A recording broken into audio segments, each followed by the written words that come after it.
Buena gente, bienvenidos y bienvenidas a este nuevo vídeo de clases particulares en MEDO. Hoy vamos a resolver un ejercicio de física de movimiento parabólico. Comencemos.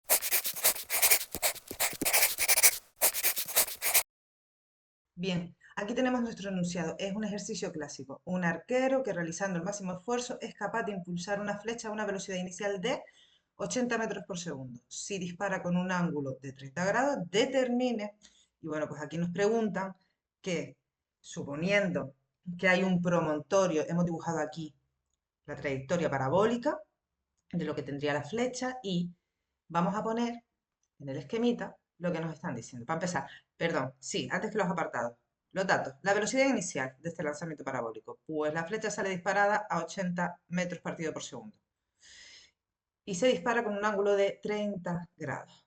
Bien, aquí hemos dibujado un obstáculo porque en el apartado A nos dice que la flecha pasaría por encima de un promontorio de 50 metros. Esta barrera de aquí representa ese promontorio, ese obstáculo. Y dice que está situado a una distancia horizontal de 100 metros. Bien, entonces teniendo en cuenta esto, nos preguntan, ¿va a pasar la flecha por encima? Porque claro, la flecha podría hacer lo siguiente, y chocar contra el obstáculo. Bien, vamos a calcular entonces a qué altura estaría la flecha una vez que recorra esos 100 metros.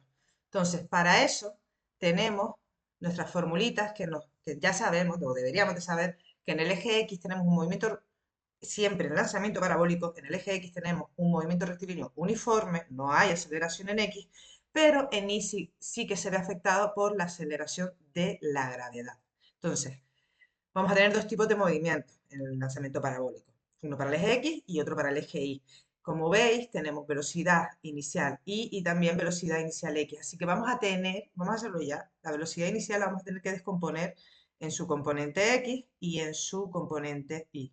¿Cómo? Pues utilizando la velocidad inicial y multiplicándola, en el caso de X, por el coseno del ángulo. Coseno, perdón,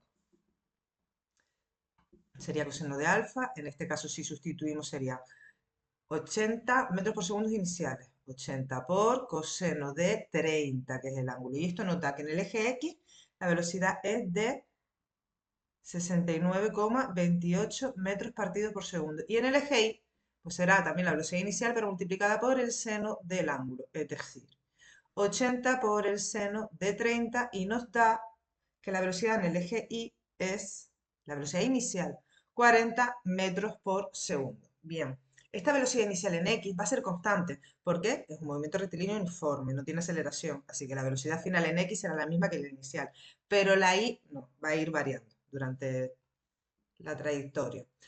Bien, vamos a ver. Nos pregunta, ¿pasar la flecha por encima del promontorio? Bueno, vamos a ver cuánto tarda en llegar hasta aquí. ¿Cuál es el tiempo que tarda en llegar hasta el promontorio?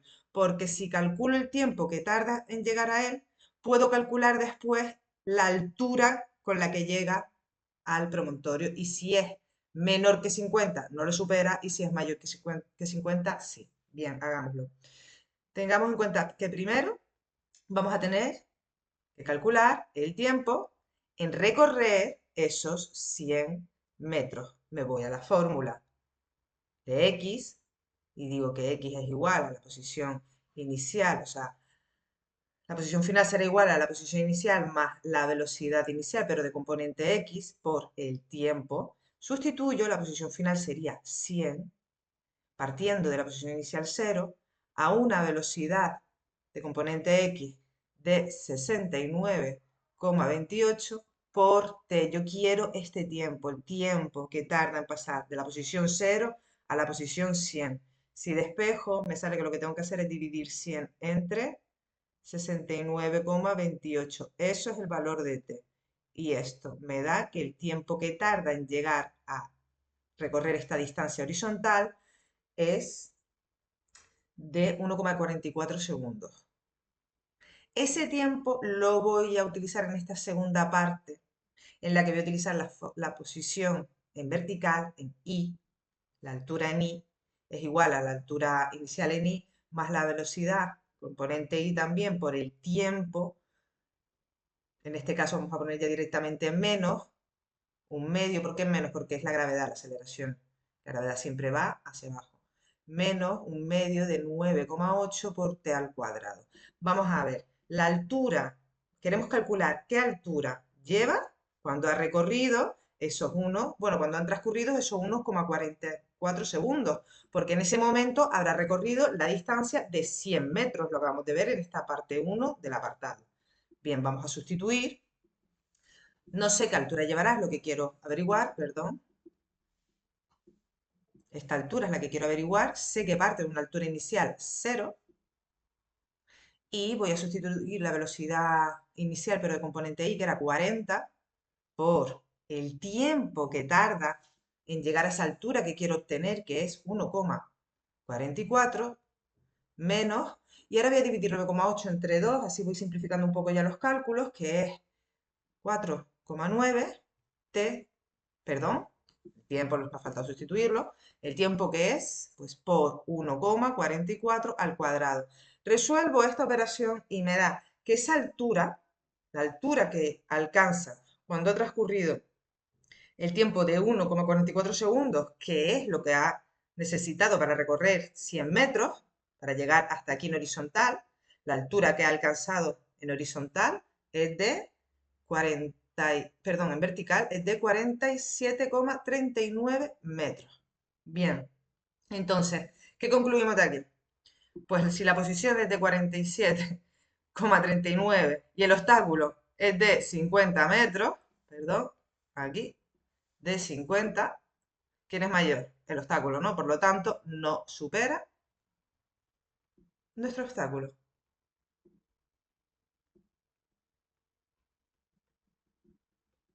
La flecha hace lo siguiente, pi, pi, pi, pi, pi, pi, y choca justo aquí, antes de superar el obstáculo. Bien, voy a borrar esto para que no quede así de raro. Terminado el primer apartado, no lo supera. Tire. Y nos vamos al apartado B. ¿Qué velocidad tiene la flecha en la vertical del promontorio? Es decir, justo aquí. ¿Cuál es la velocidad que lleva cuando está en este momento? En este momento el tiempo es igual a 1,44, que ya lo hemos calculado. Bueno, pues si tenemos en cuenta que la componente de la velocidad, o sea, que la velocidad como componentes vectoriales tiene la componente x y la componente y. Decíamos que x lleva un movimiento rectilíneo uniforme, por lo tanto, voy a poner mejor una llave, por lo tanto, la velocidad, la componente x será igual a la velocidad inicial en x, porque no hay aceleración, es una velocidad constante. Es decir, que será de 69, la que hemos calculado aquí, 69,28 metros partido por segundo. Bien, pero en el eje Y sabemos que hay un movimiento rectilíneo uniformemente acelerado, que si quiero calcular esa velocidad me voy aquí. Tendría que sustituir, tendría que poner la velocidad inicial de componente Y y sumarle, bueno, en este caso, restarle, porque es la gravedad, y restarle la gravedad por el tiempo. Esta fórmula que tenemos aquí. Sustituimos, la velocidad inicial en I era 40 metros por segundo, pero tengo que restarle el efecto de la gravedad, 9,8, por el tiempo, que es 1,44. Resuelvo esto y nos da que la V sub I a la altura del promontorio, en la vertical del promontorio, es 25,88 metros partido por segundo. Así que si lo colocamos como vector, la velocidad final, bueno, la velocidad en realidad con la que impacta con el promontorio, porque nunca lo supera, lo hemos visto en el apartado anterior, es la siguiente. Es de componente x, 69,28. Recuerden que en física la componente x es y, más la componente en y, que es j, que sería 25,88 j. Y ponemos las unidades, metros partido por segundo. Ya tendríamos cuál es la velocidad con la que impacta contra el promontorio. Y con esto terminaríamos el vídeo de hoy. Espero que les haya gustado, sobre todo que lo hayan entendido. Y ya saben, si les apetece, suscríbanse al canal. Nos vemos en un nuevo vídeo. Chao.